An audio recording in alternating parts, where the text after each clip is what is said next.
Oh, there's no way. There's no way that's Tim Cook calling me. There's no way. No. Composure. Pick up the phone. Should I? Pick up the phone. Hello? Yes? Mr. Cook? Haha. You're from Apple, right? Yeah. How can I be so silly? I know, right? What can I do for you? You want to talk to me about your new chips. Okay. Yeah, I'm definitely on board with that one. For the new iPhones. Okay. Sure. Okay. They're going to be 3 nanometer.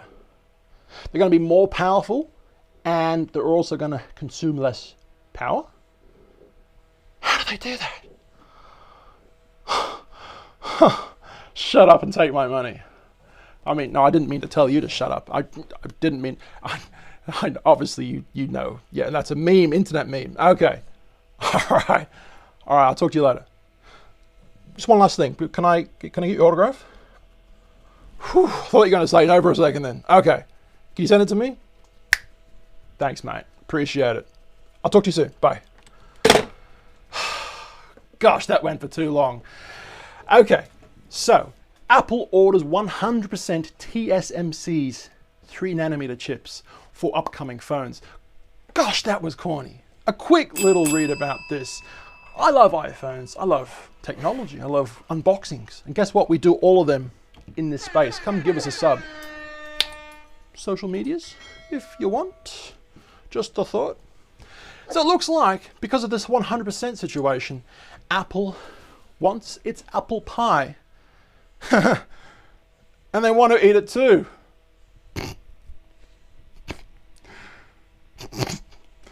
I couldn't help myself. So yes, TSMC, very famous chip manufacturer. Are making some very good tech. These chips are probably worth more than gold. This is some very expensive silicon right here.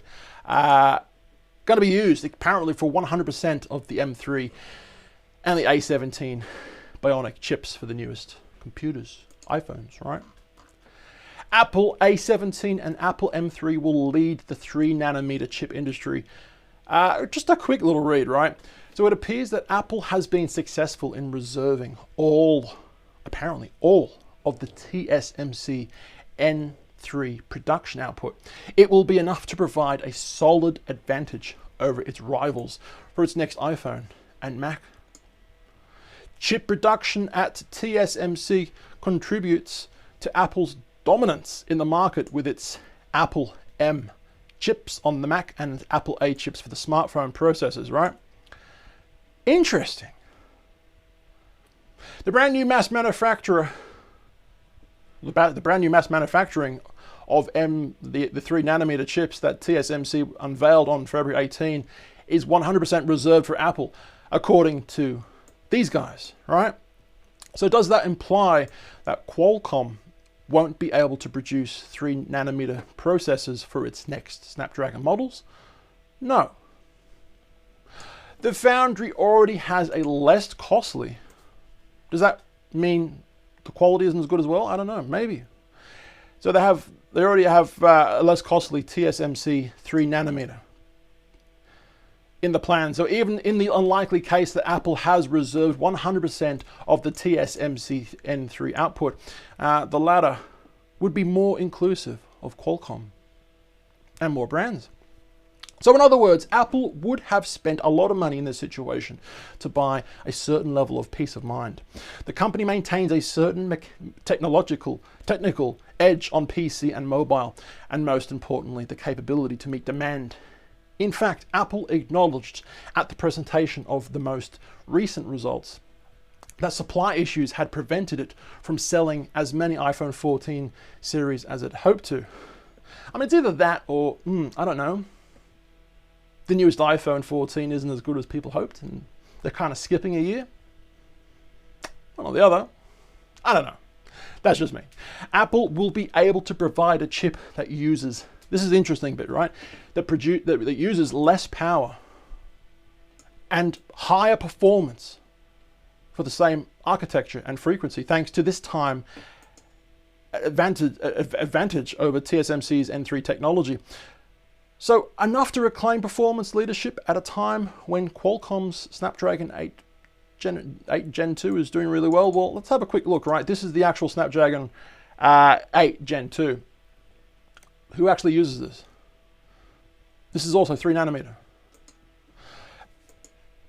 Enhanced Qualcomm Snapdragon 8 Gen 2 powers the Samsung Galaxy S23 series. So there you go. So Samsung does or will have this capability going forward, absolutely. But it does seem that Apple has a significant advantage in getting a more, well, definitely more expensive model of the 3 nanometer chip, right? I mean, this is basically, before I read any more, I mean, this is basically awesome for us, right? We're getting an iPhone or an iPad or a new foldable Samsung, new foldable iPhone maybe. It'll be more powerful. It will consume less power. Longer batteries without actually having to upgrade the battery, without having to make more space for a bigger battery, using perhaps the same battery. You know what hang on, you know what Spider-Man says, right? Well, Spider-Man's uncle, with great power comes great responsibility. I just made that up on the spot. I'm actually really clever just then.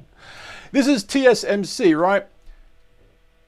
So TSMC always insisted on building a strong in-house research and development capability.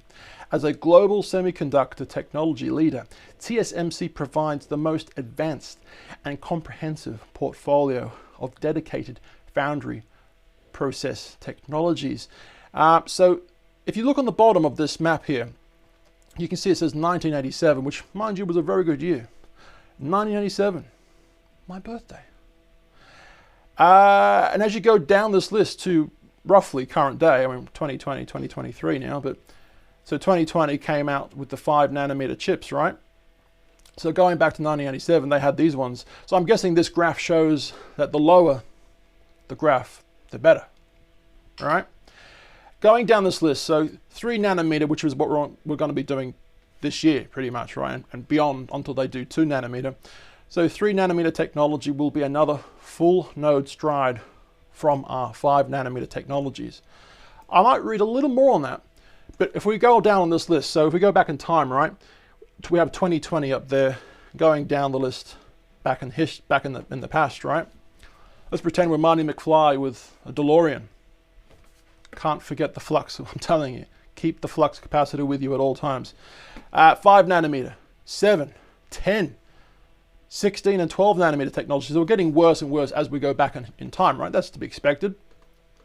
So going to the very first one on this list, which was 3 micron technology.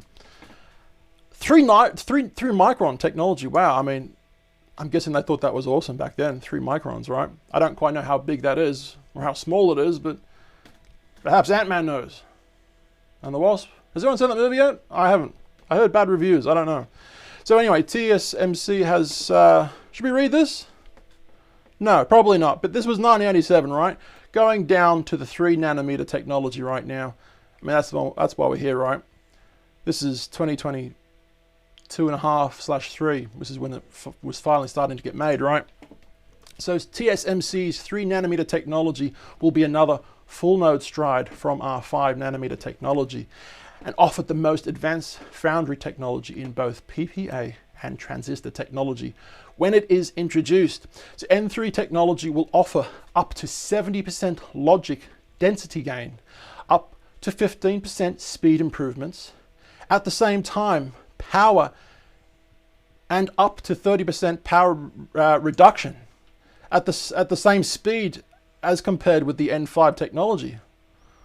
Wow, this is going over my head, but okay. N3 technology development is on track with good progress. N3 technology will offer complete platform support for both mobile and HPC applications, which is expected to receive multiple customer product tapeouts in 2021. I have no idea what that means. But there you go. At the end of the day, it looks like Apple has ordered 100% TSMC's 3 nanometer chips for the upcoming phones. Obviously, this will just be for a short period of time. Once Apple has got the amount of chips that they need, they won't need any more, right? But that doesn't mean apple pie. This doesn't mean that TSMC won't stop making them, obviously. Everyone, including China, will want some of that apple pie. What do you guys think about the future of technology? Let me know in the comments down below. I've been told my name's Gareth, and I love technology. Give us a sub. Yeah, do it for the Vine. I don't know what I'm talking about anymore. See ya.